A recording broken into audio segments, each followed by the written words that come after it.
So today I'd like to take you through some of the key points to keep in mind when re-architecting an application to run on OpenShift. So I took an application that's a Node.js application, and the application itself is a chat application. We're using AI capabilities from IBM Cloud through Watson Assistant.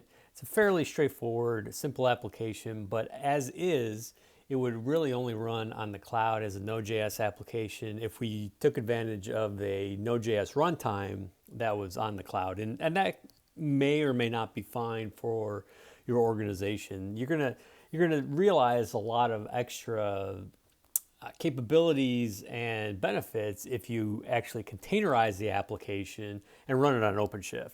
So containerizing, you're going to add more security capabilities around it, as well as you're going to give it more enhanced scalability. OpenShift is one of the things that I found by doing this with the AI application, a more complex AI application, is that we also realized a performance boost from just running on OpenShift, as well, which also makes sense. So a little bit over 30% performance boost, which is really great.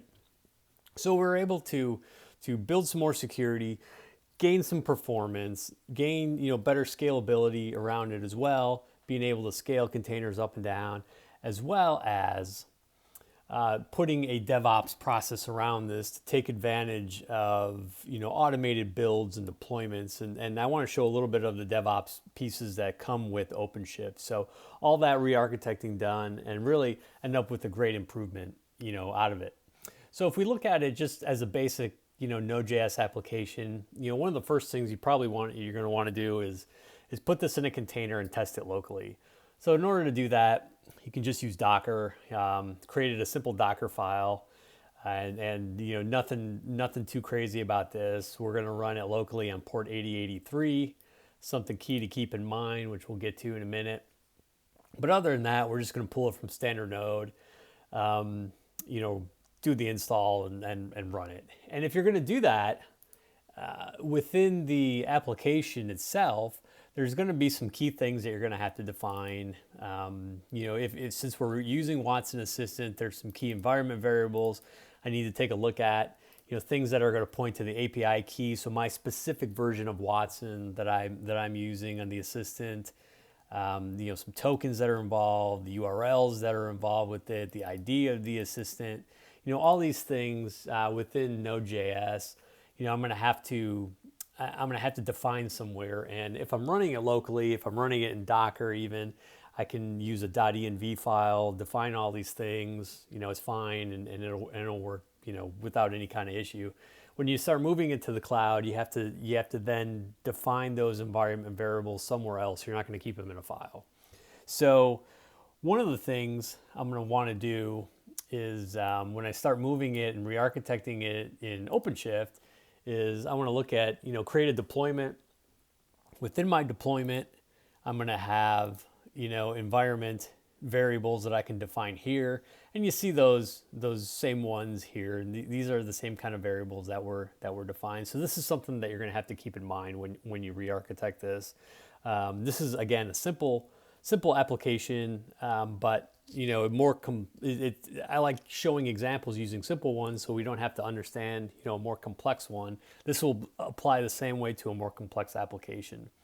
So again, define the variables, define the values. You can define the values straight as is, or what I would highly recommend is that you want them to put in you want to put the values actually in a secret, and then define all the variables, all the values in the secret. So the connection parameters is the name of the actual secret name. So if I went in and took a look at, the secrets that I have defined, I look at AI connection parameters. So I created a secret, and here's all the actual values are stored here, right? So I'm not keeping these as is within the deployment. I'm actually just going to keep them in a secret and then reference the secret. And then these are the different names within the secret that it's going to plug into, right? So very easy to do. Highly recommend that again. And that's how I'm going to be able to get all the information that I need into my container. And this is very important because when you're doing a container, you want the container to be able to be, you don't want to store things in the container. You want to be able to have the container destroyed and spun up as needed. So this allows you, to do that. And it obviously keeps it very, secret by keeping it in a secret, something that's not easily referenced, within the container, or the value if someone, were to hack into it or something like that. So I referenced the port. That was one of the things that we had in there. Keep that in mind here as we get to start talking about deployments. So one of the things that's nice, I also wanted to do was to put a DevOps process around this. I want to be able to automate the build and delivery of this. So stored in Git, so I have an account in GitHub. We might want to put our code in there for this, and we want to be able to reference that or some other kind of repository. If it's a local Git, that's great. You're using GitLab, something like that, that's secret just within your organization. You still want to be able to pull things automatically, changes, and you still want to be able to test the code, analyze it, make sure everything's right, do your build, and actually do the deployment all in an automated fashion. One of the things you can do to really help with that is to use the Garage Native Toolkit. So you can go ahead and Google, this is on IBM Garage Native Toolkit. You'll find it on there. It's on GitHub. I highly recommend installing this. Follow the instructions on there, install it within your OpenShift environment. And what that's going to do is really, really simplify creating pipelines and all the different pieces that go with the pipeline within OpenShift. So it's going to give you access to a number of different kinds of open source tools. I use SonarQube for analyzing and testing the code, as well as Argo CD for my deployments. You can use something like Jaeger if you want to do, tracing, that kind of thing. Pipelines, I'm using Tekton. Tekton is natively supported within OpenShift. There's also capabilities to put Jenkins if you're, a Jenkins group and want to have a lot of Jenkins knowledge, you can do that as well. Tekton is really kind of the future though, so would highly recommend using Tekton. Makes it very easy because you also have these things called code patterns within the toolkit.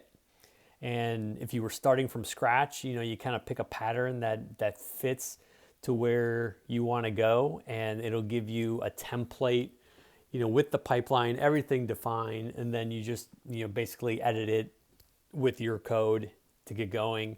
One of the things I noticed in Node.js, there wasn't really a Node.js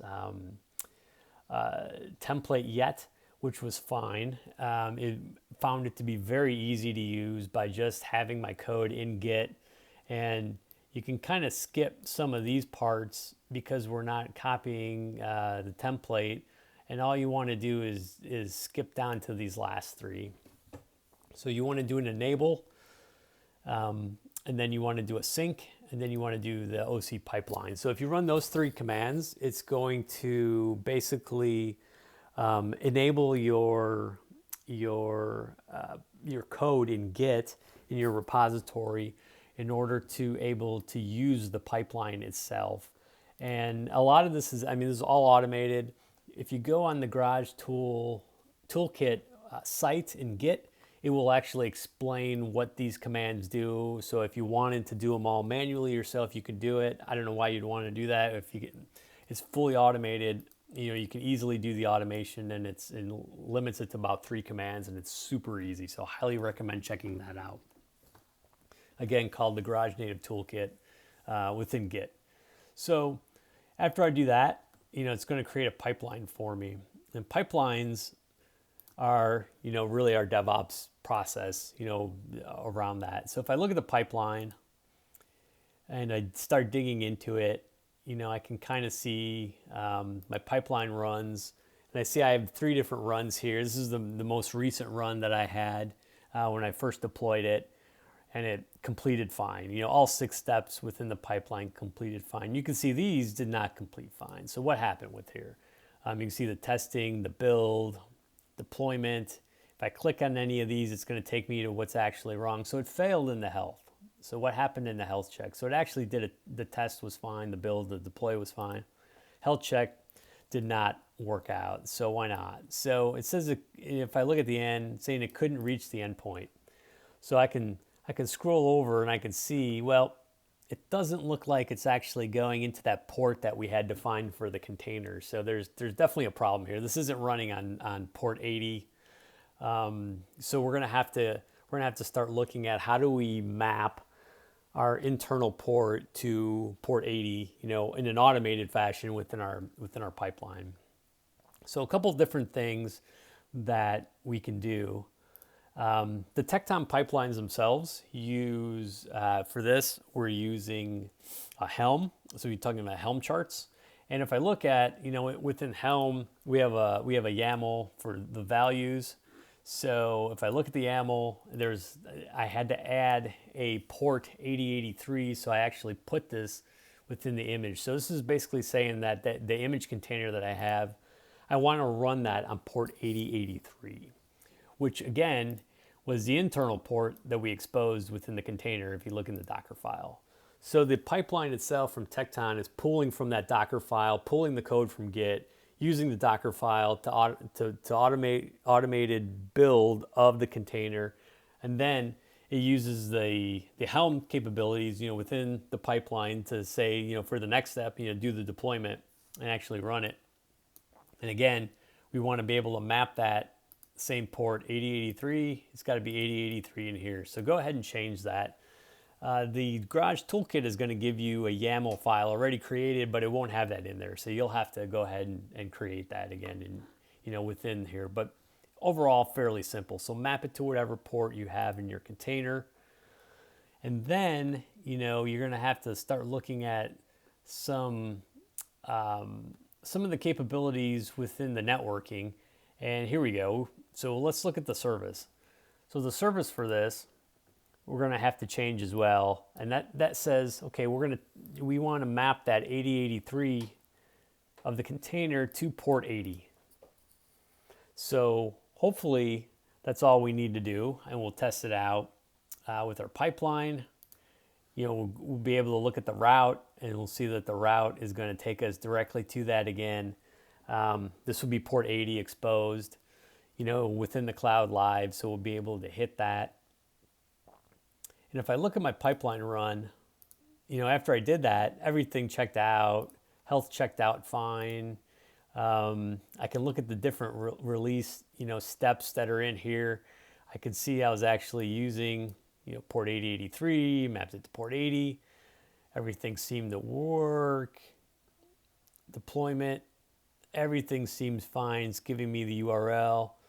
I think we're good to go. So, again, I can look at the run. The run looked good. If I go back and look at the route, if I try clicking on the route, I can see that it is actually exposed, and it actually, seems to be working. I'm getting something here online, and it looks like it's ready to answer any questions that I have. This is a COVID Watson assistant.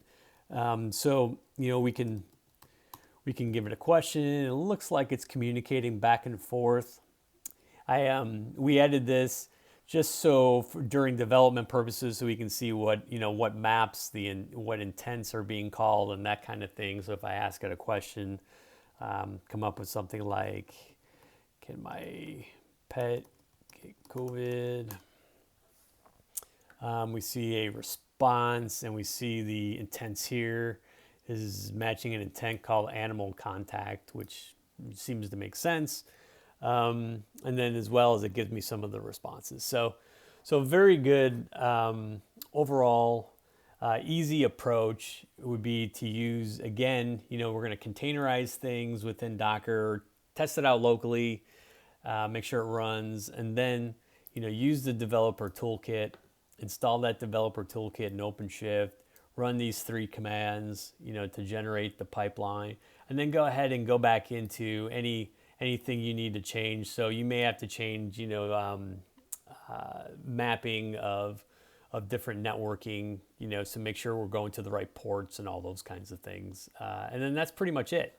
So we defined our, again, I forgot, we defined our environment variables as well. So environment variables, port mappings for networking, should be good to go. And then actually do the deployments and added, pipelines to this. And you'll see that the pipelines I've 6 different steps and they succeeded. So highly recommend that. Again, you're going to get a performance boost. You're going to get, by re-architecting this to run on OpenShift, as well as better security. And really just don't stop. I would say don't stop at just doing the architecting to just run on OpenShift. Be sure we have the DevOps kind of pieces that go around this. So you can do automated builds, deployment, testing of your code. That's really where the strength is. You want to really take full advantage of OpenShift by doing that. So thanks very much for your time.